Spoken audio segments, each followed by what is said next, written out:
Seperti pepatah mengatakan, bermimpilah setinggi mungkin. Nah, gak bakalan jatuh kok. Gantunglah cita-citamu setinggi langit.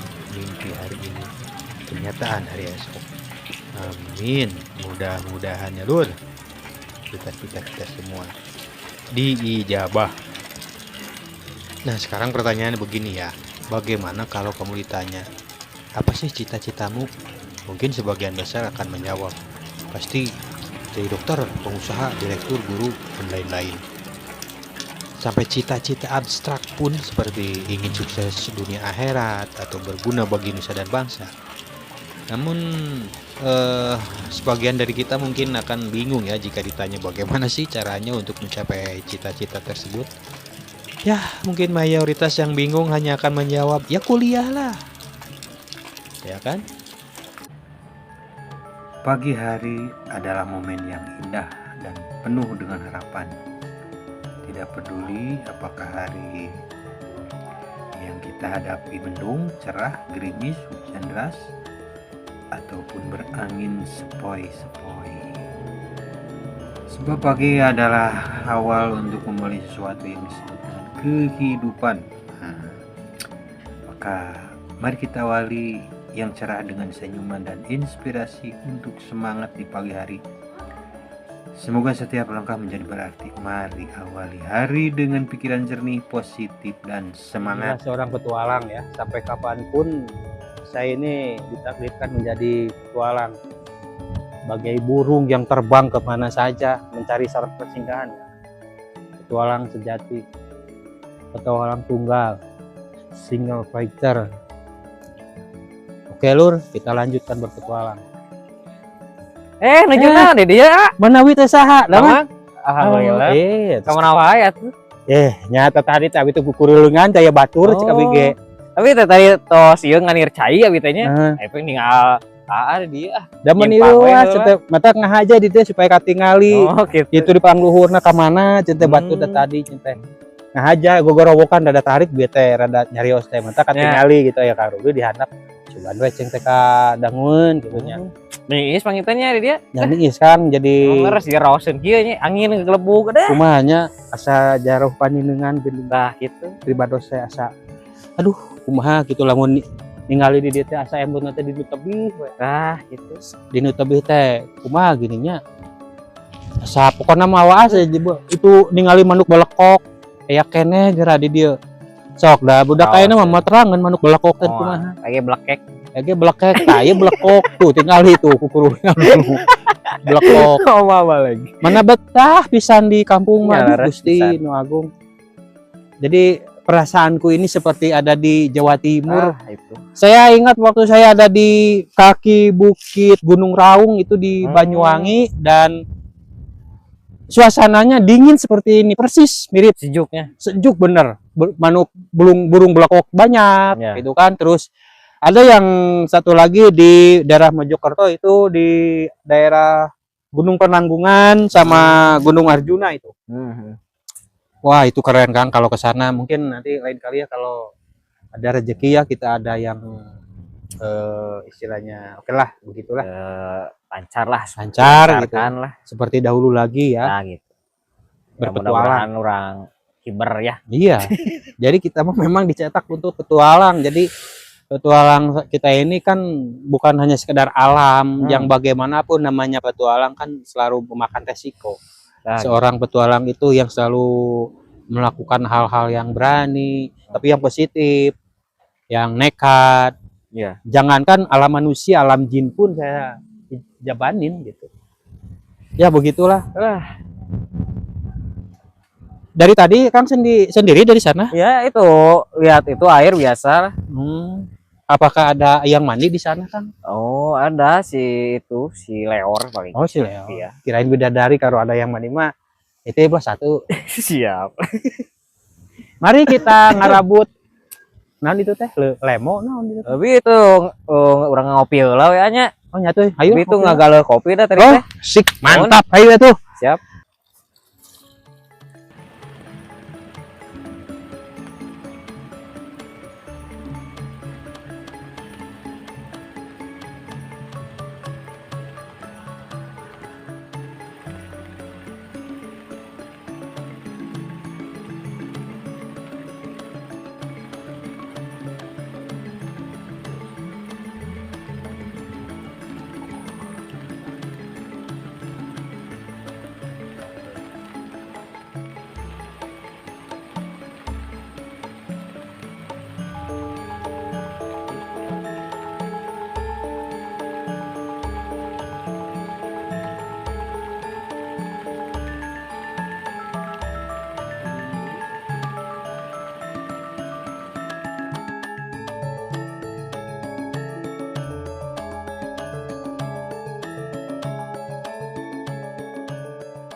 Kali ini saya akan menanyakan perihal perogoiban yang mana marak di media sosial, gitu kan, konten-konten misteri. Dan ada satu pertanyaan yang saya akan pertanyakan oleh saya tentang permana ya, tentang perihal masalah jin korin dan jin siluman gitu. Dalam tubuh manusia, jiwa manusia itu bersama ruhnya ada jin korin yang tidak bisa dipisahkan. Itu jin korin ya. Bolehlah ingin penasaran atau ingin bertanya lagi ya tentang masalah jin korin, silakan, banyak para ulama yang ahlinya di bidang masalah jin dan tentang keberadaannya, silakan. Banyak di Nusantara ini yang lebih paham ya, yang lebih paham. Ini pendapat saya di sini kan pembahasannya sebetulnya bukan merajuk ke sini, hanya ini kebetulan saja ya. Di sela-sela kita mau eksplor lagi.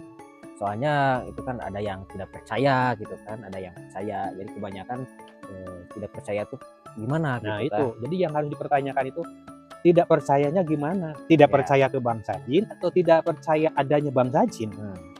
Jadi sebelum mengungkapkan saya tidak percaya sama bangsa jin, Ya. itu musyrik, apalagi memusyrikan. Nah, coba tanya yang disebut alam kajinan itu di mana? Alam kajinan itu alam gaib yang tidak terlihat, kan hukumnya gaib itu tidak terlihat, Ya. tapi terasa oleh getaran, oleh seperti angin kan itu halus, itu gaib. Nah, tanya lagi kepada diri sendiri. Ya. Dalam jiwa sendiri ada siapa? Di dalam jiwa ini, tanyalah seperti itu, nanti akan paham. Jadi ini kalau dibuka ya ini terlalu panjang ya pembahasannya, memang harus benar-benar kita santai kalau membuka tentang bangsa jin korin gitu kan. Nah tadi merajuk ke pertanyaan kedua, siluman. Siluman itu juga sama dari bangsa jin. Bangsa jin juga. Ya contohnya seperti siluman kera, siluman babi, Ya. siluman ular, siluman buaya. Itu sebetulnya diciptakannya itu oleh manusia. Jadi apa yang dilihat oleh manusia diciptakan dalam pikirannya itu terjadi. Iya. Jadi siluman, babi ini ya. Itu bangsa jin, tapi dia mengikuti keinginan nafsu dari pikiran ambisi atau manusia sendiri. Ya. Ini bangsa manusia bernafsu banget, gitu kan? Pikirannya mengejar dunia. Jadi istilahnya siluman itu sebetulnya dari bangsa jin yang sudah diciptakan seperti ibaratnya setan. Setan itu iblis sudah distempel Tuhan, nggak bisa dirubah seperti itu sifatnya. Nah sekarang kita menyalahkan bangsa jin, bangsa siluman. Ya mereka berdiri sendiri, mereka berada di dunia fana ini. Yang salah itu siapa? Ya manusia itu sendiri. Kenapa? Karena satu ambisi. Ambisi apa? Mengejar duniawi. Ya, ingin beli ini, ingin beli itu, ingin pokoknya dengan ambisinya ingin menguasai dunia. Maka dari pikiran itu terbentuklah pikiran yang negatif. Dan negatif itu ya seperti itulah kan kalau diwujudkan, kalau dilukis. Timbul suatu energi gitu kan, Nah. yang energi negatif yang berbentuk ya seperti itu Bang ya. Jadi bangsa jin itu sebetulnya tidak akan bisa berwujud. Energi bangsa jin itu adalah energi. Kalau dalam bahasa sekarang itu bisa dirasakan energinya itu disebutnya gelombang elektromagnetik dalam pelajaran fisika. Dan memanglah yang disebut bangsa jin itu seperti itu, bisa dirasakannya, tidak bisa berwujud, tidak bisa terasa. Kalau dibilang ya ibaratnya maaf ya, ibaratnya gini. Kalau ditanya siapa yang manusia yang bisa melihat bangsa jin aslinya, itu bohong. Nggak ada manusia yang bisa, manusia sekarang yang bisa melihat wujud asli langsung asli dari bangsa jin. Tidak akan ada, karena sudah dikunci dari sananya, dari sejarah itu, Nabi. Misalkan bentuk atau misalkan kuntilanak, pocong itu gimana itu kan? Nah, wujud itu kuntilanak, pocong, ya, atau Genderuwo, genderuwo, ya itu sama ciptaan manusia sendiri. Sukanya manusia itu membayangkan hal-hal yang negatif. Jadi dilahirkan dengan pikirannya sendiri. Ya iya, dilahirkan dengan pikirannya sendiri. Jadi mengikuti pikiran kita. Takutannya berlebihan gitu kan, seolah-olah memikirkan mereka misalkan saya gitu kan, contoh takut dengan pocong ya, misalkan ke lokasi apa yang kita lewati gitu kan, otomatis si pikiran itu bentuk pocong, bentuk seperti itu, maka paling gitu ya. wujudlah, Maka wujudnya seperti itu. maka wujudlah bentuk dari bangsa jin mewujudkan pikiran manusia. Kan tadi saya bilang bahwa bangsa jin itu tidak bisa dilihat, tapi bisa dirasakan oleh getaran. Karena jin itu adalah getaran, energi. Mau wujud mau seperti apa tidak ada yang bisa melihat. Oke. Sejarah mengatakan dari awal dari kitab hanya Nabi Sis yang terakhir bisa melihat bangsa jin. Setelah itu Nabi Sis kan mengucap kepada Tuhan, ya Allah,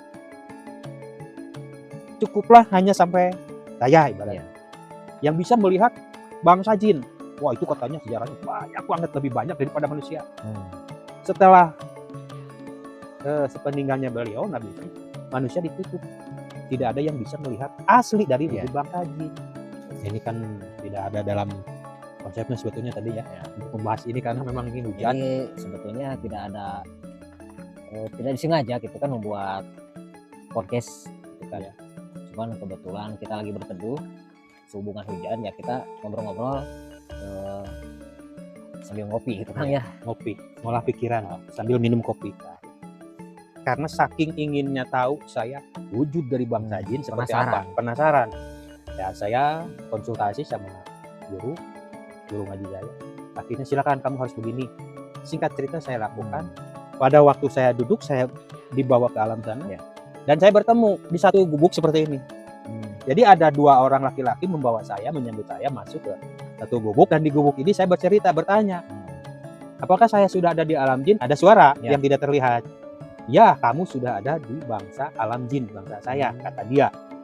Dan dia juga mengatakan, sampai kapanpun kamu tidak akan bisa melihat wujud asli bangsa jin. Itu bangsa jin sendiri Mengatakan seperti itu. Saya membuktikan. Jadi saya tidak percaya kalau ada manusia zaman sekarang melihat bangsa jin. Wah, jin ini jin itu.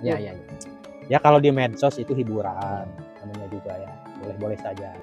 Spiritualis itu adalah dari manusia yang benar-benar ada di tempat itu. Cirinya orangnya seperti apa? Dia tidak akan terlihat.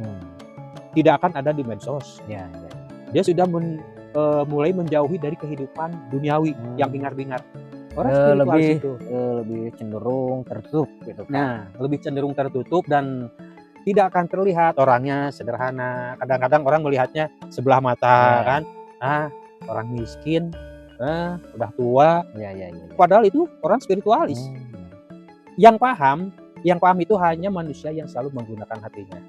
Menggunakan hati itu dalam hal-hal yang suci, yang positif. Dia akan tahu bahwa manusia yang berciri spiritualis itu pelakunya seperti ini. Itu tidak akan dilihat dengan teori ya. Ditunjuk teorinya seperti ini, orangnya seperti ini, tidak akan bisa. Dan dia tidak akan ada di medsos, tidak akan dipublikasikan, dan tidak ingin juga orang tersebut diketahui. Karena dia lebih cenderung hidup seadanya, lebih memilih mengenal diri dan Tuhannya. Nah itu, walaupun di zaman sekarang ini dia sudah tidak ada kekhawatiran tentang duniawi. Dia hanya tersenyum melihat orang yang capek begitu dengan ambisi. Itulah spiritualis. Kalau beda lagi, ada lagi paranormal. Nah, paranormal itu memang manusia yang sudah diberi kelebihan oleh Tuhan. Jadi tidak salah juga kan ada paranormal atau ahli metafisika. Ya, saya pribadi tidak bisa menyalahkan mereka. Karena itu sudah anugerah dari Tuhan. Itu bisa dibuka dalam ayat kursi 2 ayat terakhir, silahkan dia baca ya. 2 ayat terakhir dibaca, diartikan, terjemahkan dalam bahasa Sunda atau bahasa Indonesia, lalu ditafsirkan. Itu akan ada terlihat di sana. Kenapa Tuhan memberikan kelebihan pada manusia itu untuk melihat, untuk melihat sesuatu atau meramal.